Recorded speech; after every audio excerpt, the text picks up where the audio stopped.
ग्रामविकास मंत्री जयकुमार गोरेंनी संजय राऊत आणि रोहित पवारांवर बदनामीचा आरोप केलाय, तसंच त्यांच्या विरोधात हक्कभंगाचा प्रस्ताव आणलाय। दरम्यान कोणत्या प्रकरणामध्ये संजय राऊत आणि रोहित पवारांनी गोरेंवर टीकास्त्र डागलं होतं, ते प्रकरण नेमकं काय बघूया।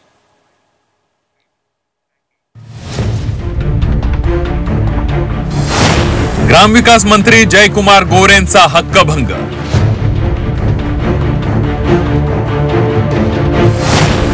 संजय राऊत रोहित पवारांवर बदनामीचा आरोप।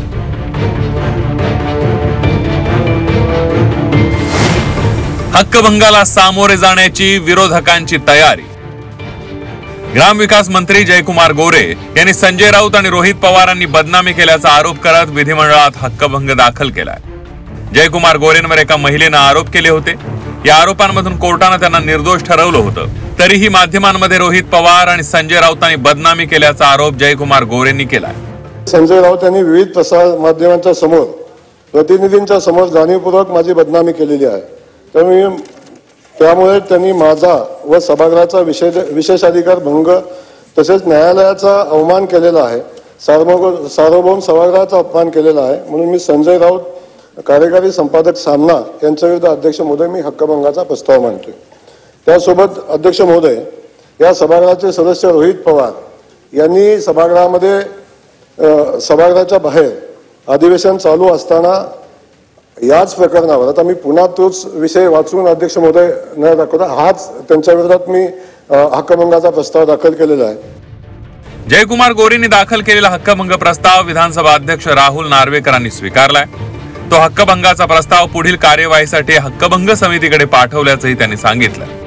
सदस्य श्री जयकुमार गोरे यांनी आज जे 3 हक्कभंगाचे प्रस्ताव सभागृहात मांडलेले आहेत, सभागृहाची भावना लक्षात घेता ते 3ही प्रस्ताव मी स्वीकृत करून पुढील कारवाईसाठी हक्कभंग समितीकडे पाठवित आहे। एका महिलेची बाजू मांडताना आपण तिला न्याय मिळवून देण्याची भूमिका घेतली, पण जयकुमार गोरे हे प्रकरण वैयक्तिक पातळीवर नेत असल्याचा आरोप रोहित पवारांनी केलाय। बोलत असताना आम्ही एवढंच सांगितलं, कुठलीही महिला असेल तिला जर न्याय मिळत नसेल तर आमच्याकडे या, आम्ही नक्कीच तो विषय मांडू। याच्यामध्ये चुकीचं काय केलं, आता एवढं पर्सनली घ्यायचं काय मला माहित नाही, पण नोटीस आल्यानंतर नक्कीच त्याचं उत्तर आम्ही देऊ। आणि आम्ही खालच्या लेवलला जात नसतो, ठीक आहे। त्यांना तो विषय अजून मोठा करायचा असेल, त्यात खोलात जायचं असेल तर आम्ही त्या बाबतीत बघू। प्रकरण जुना असल्याचा जयकुमार गोरेंचा दावा अंबादास दानवेंनी फेटाळून लावलाय।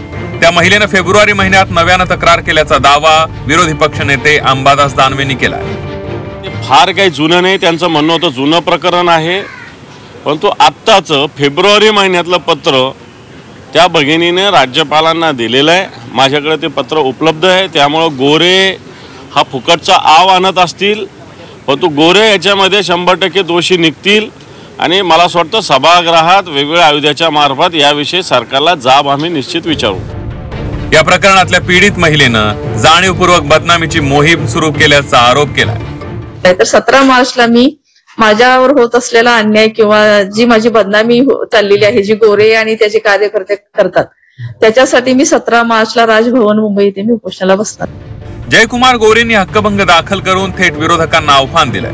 विरोधकांनी हक्कभंगाचा सामना करण्याचा निर्णय घेतल्यास या प्रकरणाचा गुंता वाढण्याची शक्यता आहे। तुषार तपासे, झी 24 तास, सातारा।